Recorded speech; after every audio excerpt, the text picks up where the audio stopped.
Hi, I'm Jason. Well, we're, almost halfway through Deuteronomy together, and I know that you've all been keeping up with the reading. We're in Deuteronomy 16, so if you would turn with me to Deuteronomy 16. We just read, I think it was 5 verses, verses 13 through 17. A review of what Deuteronomy is. It's a series of sermons from Moses as they're about to enter into the land that was promised to them. So it's been something like 39 and a half years of wandering. It's actually a whole new generation, so they haven't experienced, they weren't alive when they experienced the freedom when God set them free from slavery in Egypt. They're wandering. It's another generation. They're about to go into the land, and right before they go in, Moses has some stuff that he needs to say. It's a lot of stuff. Arguably the longest sermon in history. And over the last few weeks, we've been going through these 3 pilgrimage festivals. Aaron taught on Passover, this Passover week. Once a year, they would come to Jerusalem. This instruction to, once you go into the land, every year, no matter where you end up living, come here and celebrate this and remember this, Passover, when God set us free from slavery.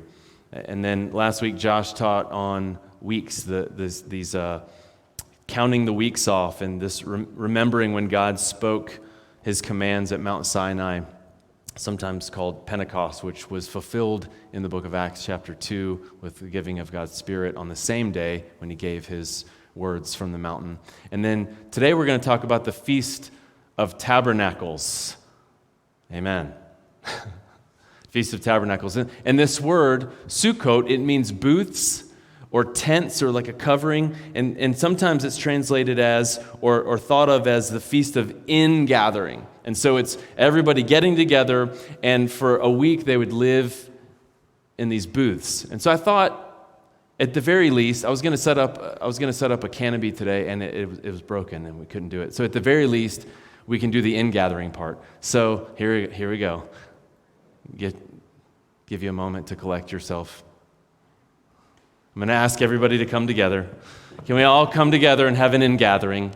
Seriously, you don't have to do this, but I am asking you to. If you're not able to, totally get it. If you don't want to, totally get it. An ingathering, being together. I think it'd be kind of silly for us to talk about this ancient festival of ingathering and at least not be closer together. This ingathering, once a year, come together and do this ingathering.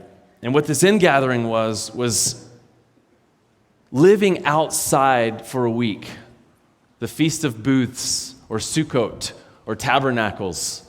This idea of tabernacling together, living in and under a booth. And it was this temporary shelter.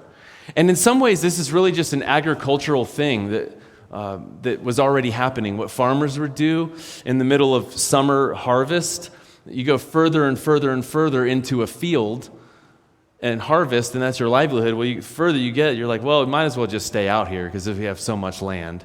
Times have changed, haven't they? So let's just live here while we harvest. And so it's partly just an agricultural thing, to just being underneath a tent, but specifically a temporary shelter where there's covering over, but there are no walls next to. And so what you have is a whole community gathering together, in part because of an agricultural rhythm, but also, and I think in a deeper way, remembering that God was dwelling with the Israelites in the middle of the wilderness. Right? So in the middle of the wilderness, God was there. And so often, right, we remember things that happened in the past. We remember when we were set free from slavery, and then we look forward to that land that's promised, and we kind of forget to be where we are. Do you know what I mean? And so once a year, Israelites are told to spend 7 days just living it. So just imagine this. You build a shelter, some sort of, you got leaves and branches and whatever. It just lasts a week, and you don't worry about walls. And when you don't worry about walls, that means you're more connected to the people around you. By going outside and not having walls, but technically having covering from the sun and from rain, you're together. And God actually said through Moses to say to the Israelites that everybody's supposed to be invited to this. And it's one thing to say everybody, but there's more specific talk in Deuteronomy 16. The widows and the fatherless and the foreigners, actively invite them into this. And so what you have is those that might be normally considered outsiders are very actively invited in. And that's different than just technically saying that, well, everyone's welcome. You know what I mean? It's one thing to say everyone's welcome, and I think that a lot of people would say, well, sure, everyone's welcome. But when it really comes down to it, that's not true, unless you actively are trying to welcome people. Do you know what I mean? And so widows, orphans, foreigners, they should be part of this. They're actively part of this. It even says, and all of your maidservants and manservants, which I think is just a funny life verse if you want a verse to put up on your mirror or something. Invite all of your manservants in.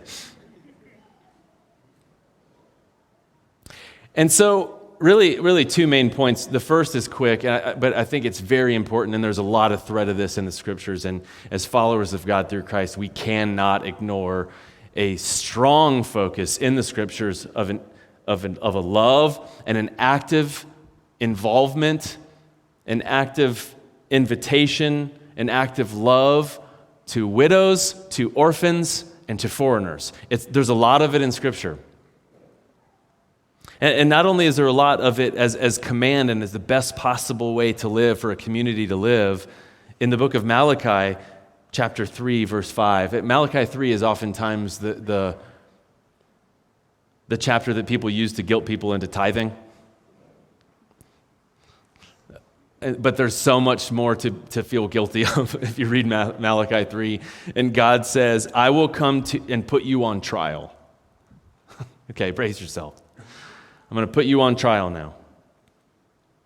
I will be quick to testify against the following. And he goes into what normally cultures would say are guilty, like things like perjurers and adulterers, defrauders.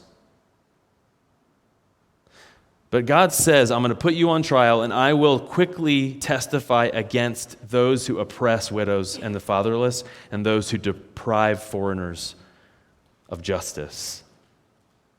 So there's something significant about the Feast of Tabernacles that's supposed to remind us that by once a year, the Israelites reminding them once a year for 7 days, go outside, remember, not only just remember an agricultural rhythm of being outside and actually literally harvesting crops, but also remembering when God provided for us in the wild, in the wilderness. Yes, he provided for us and set us free from slavery. And yes, he will provide for us by giving us the land that was promised. But God also provided for us in the in-between place. Right? So God provided for us in the midst of that. And so by building a temporary shelter, having a roof with no walls, protection from sun and rain, but no walls, it removes barriers, right? If you go outside, if you get out of your norm and you don't have something blocking, some sort of wall, some sort of boundary, some sort of barrier, it connects you more to the people around you. And when you do that, there is more vulnerability, isn't there? Do you know what I mean? When you're just near people, you're more vulnerable. A teacher of mine told me that courage means leaning into our vulnerability. It takes courage, doesn't it, to lean into that vulnerability because, oh man, especially in our culture here, we really like our own space. Americans like individual space. We want, give me my space. And if you've ever traveled outside of the United States and gone into some other cultures where there's more togetherness, it's so beautiful, but it can also be so difficult. Like, no, I want my own room. I want my own bathroom. I want my own bed. You get in some other cultures, there's just more togetherness. There's shared room, there's shared bathroom, there's shared bed, and you are just together. And it's vulnerable. So I think the Feast of Tabernacles is about being where you are. It's so fun to glorify and speak fondly, and we should, of when we were set free.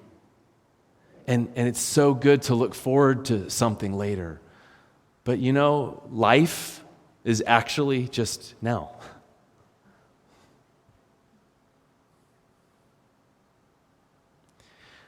We're not in the promised land yet. And we're not slaves anymore. We're in the wilderness. So let's be here. Let's be in what Dave Matthews calls space between, right? So did any of you get that yet? No. Let's be in that place, because that's where we are. We might as well be where we are. It's vulnerable. I wonder if people of faith, specifically people that are followers of God through Christ, what if we could learn to be people who know how to be where we are? I wonder how many of us this morning are already at lunch. Where are you right now? Are you here? Because this is an in-gathering. Are you here or are you somewhere else? Are you remembering the thing that you forgot to do yesterday? Are you feeling guilt about the thing that you did wrong yesterday? Are you already in tomorrow in your mind? Are you already realizing there's some emails you have to catch up on, and so your brain already is there? What if we were people who knew how to be where we are, I mean.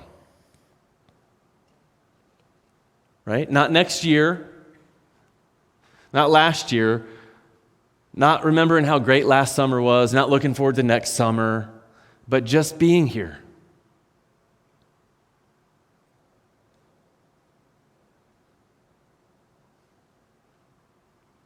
Not the next job you're going to have.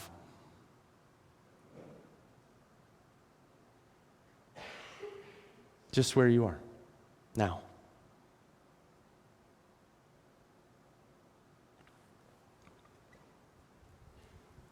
Are you willing to try that now? Would you be willing to be here now? Because if you're not here, and our phones, we could go off on a whole thing about how our phones take us away from where we are, right? But another teacher of mine says, listen to this, this is so good. Being half anywhere is the true beginning of loneliness. Being half anywhere is the true beginning of loneliness. If you're not here right now, you're going to miss out on the fact that the rest of us are.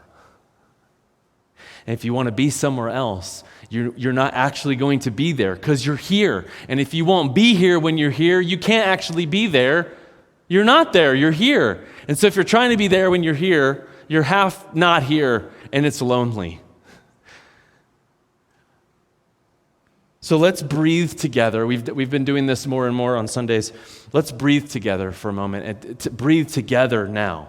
By the way, we've already been doing that.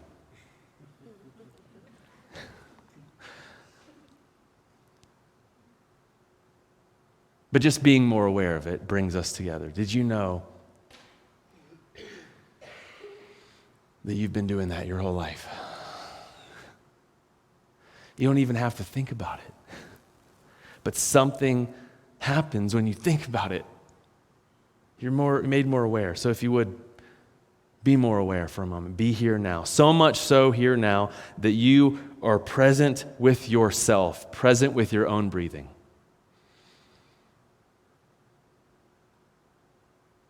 You've been given a gift.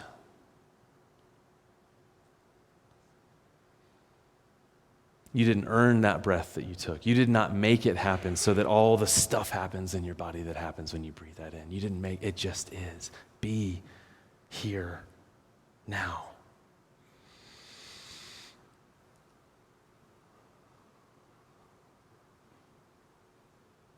And on a very simple level, just be thankful to God for that breath. And more specifically, let's focus on something that I've shared many times, but the name Yahweh that you might have heard before. Yahweh, when Moses said, well, what's your name? Who should I say sent me? And the response that God gave to Moses, it's quite a mystery, I guess, but In the English translation, it's translated, I am who I am, or I am that I am, or I am that which I am. And some rabbis and scholars and historians, studiers of language, as this was written down, this sound, it could be unpronounceable, it could be the sound Yahweh. What does it mean? Some have suggested that it's simply the sound of breathing.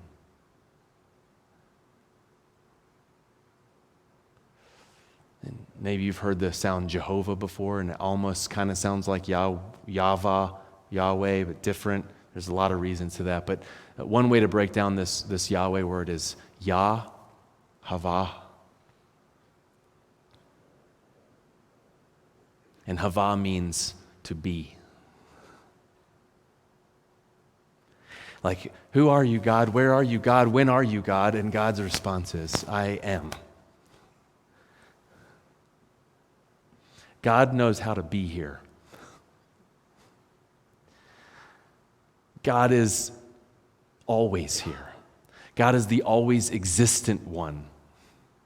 And when we pause for a moment and we are actually here, maybe we finally are aware of the always existent one. We try so hard to get there, and the nature of the gospel is that there came here. We try so hard, right? We always talk about, like, when were you saved? And one day we're going to be saved. And Christians talk maybe a little too much about when we were saved and how we're going to be saved, and maybe we should be focusing more on the fact that we're being saved. One day, remember that time that God did this, and one day God will do this? Did you know that God is here? That's actually what the gospel is saying to us over and over and over. Emmanuel, God is with us. God is here. The Word became flesh and made His dwelling among us. It's a Greek word that's similar to this Hebrew understanding of tabernacling. God tabernacled with us. God set up a temporary booth without walls and was just with us.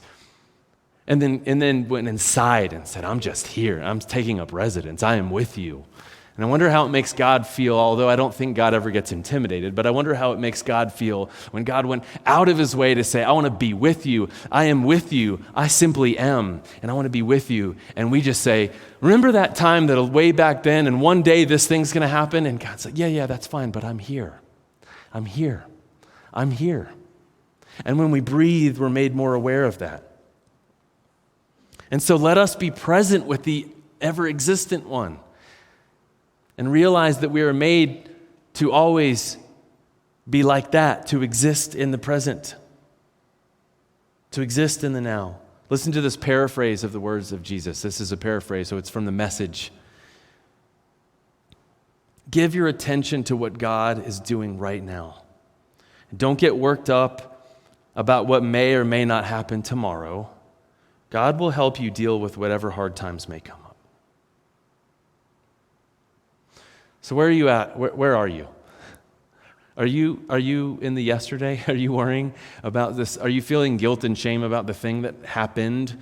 Are you worrying about the thing that might happen that you want to make happen? When we focus on the past and the present, we end up missing, when we focus on the past and the future, we end up missing the present moment. And what a shame to miss our very lives.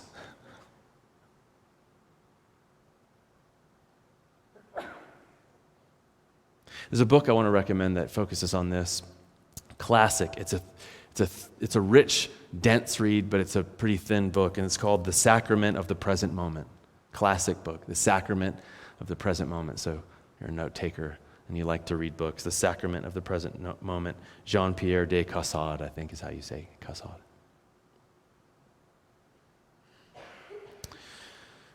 Take a moment to evaluate where you are. If you're in the future,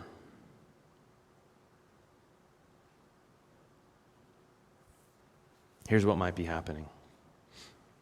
If you're anxious about the future, if you're worried about the future, if you're actively thinking about what might go wrong in the future,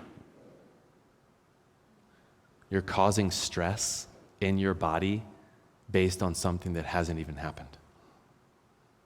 But you know that your brain still releases all the stress chemicals anyway.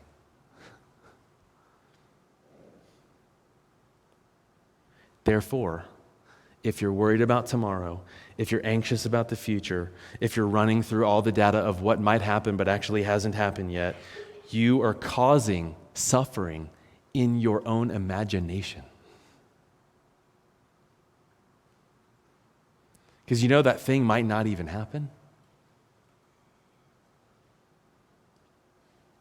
And you might be thinking, well, yeah, but it might happen. Some of you will, yeah, but it also might happen. I get it. But you are causing unnecessary suffering in your anticipation. Because the future is a projection. You don't even know exactly how this is going to go down, but you project it, and so you have stress over it, and you're suffering over something that hasn't happened, and so you might be thinking, yeah, but it might happen. There's a Roman philosopher, a Stoic philosopher named Seneca. He's a contemporary of Jesus. He was born almost in the same year Jesus was born. He says, anyone who suffers before it is necessary suffers more than is necessary. Anyone who suffers before it is necessary suffers more than is necessary. Right? So even if the thing happens, you're going to stress about it then. Let it just be then. And if we have a rhythm where we're just are when we are, if we're here now, then the stress that might happen tomorrow, it might happen tomorrow. And it might be hard tomorrow. But let's not have our brain suffer twice. Let's not have our body suffer twice. Let's be with the ever-present God in the now. Is God in the future? Yeah, sure, God's in the future. But God, when asked who he is, says, I am who I am. God is in the now. Because, if you experience the future, it will be the present when you experience it. So if you learn to be present, then you'll understand and be better at experiencing the future. Because it won't be the future when you experience it. It'll be the present. And in the past, that loop that you keep playing about the past, the guilt and the shame loop that you've sabotaged yourself with over and over, did you know that when you were experiencing that, it was the present?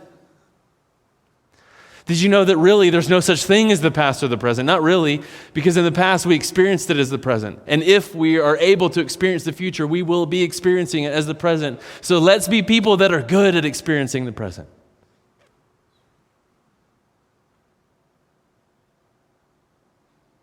It's interesting to think that if we're not good at experiencing the present, we might not be ready for when it happens.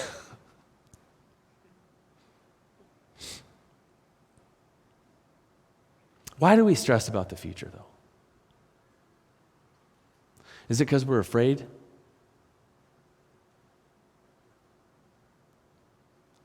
Right? So we cause stress because we're afraid, and the thing that we think the future projection is in some ways or in some part us trying to avoid that thing. We're afraid, so we want to avoid the thing we're afraid of. What can I do to not have to face this thing that I'm afraid of? What can I do to not suffer from this thing? What can I do? What can I do? What can I do? What can I do? How can I change? And then what we do is our fear, the stress that's caused because of the fear of the thing, we're making real.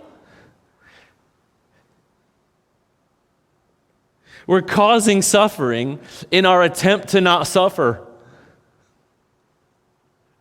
Well, I don't want to experience that feeling tomorrow, so I'm going to go ahead and experience it all night.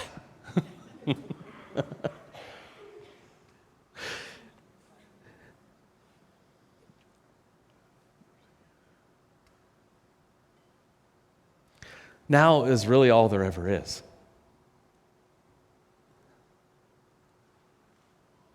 So maybe that's why God says, I am who I am. And Jesus, when being questioned about his own identity, says, before Abraham was, I am.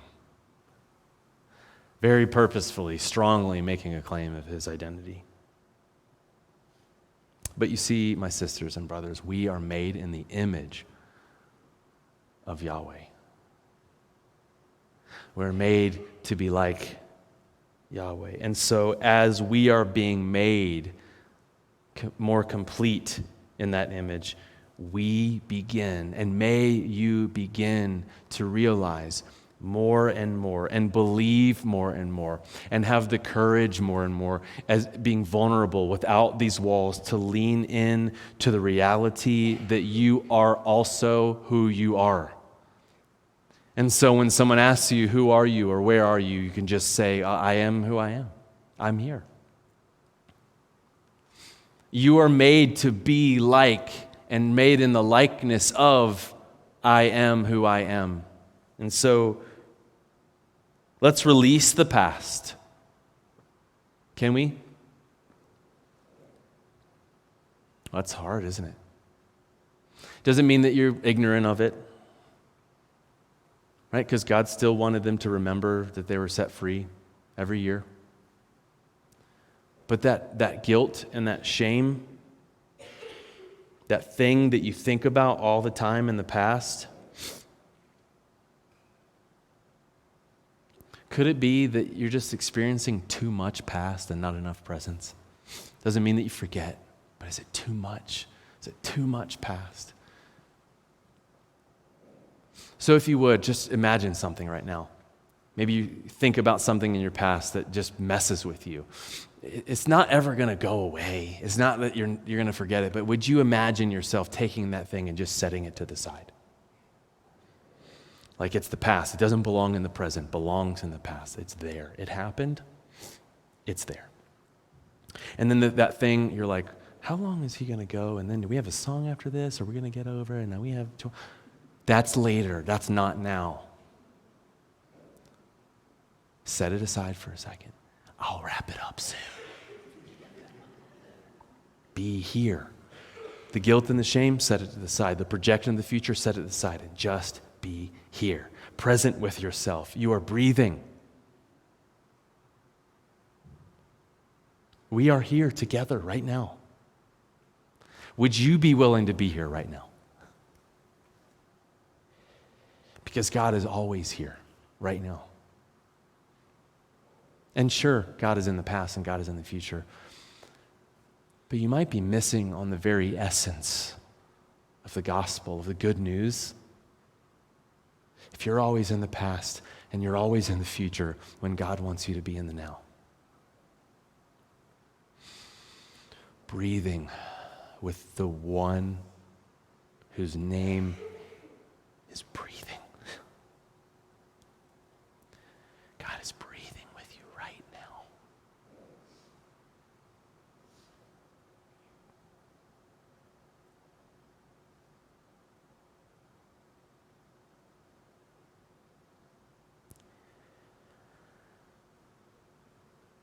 Let's actively invite the widows and the orphans and the foreigners. Let's actively lean in and be vulnerable and get rid of the walls. Let's actively be where we are. Is there worry? Yeah. Is there fear? Yeah. Will there be suffering? Yeah.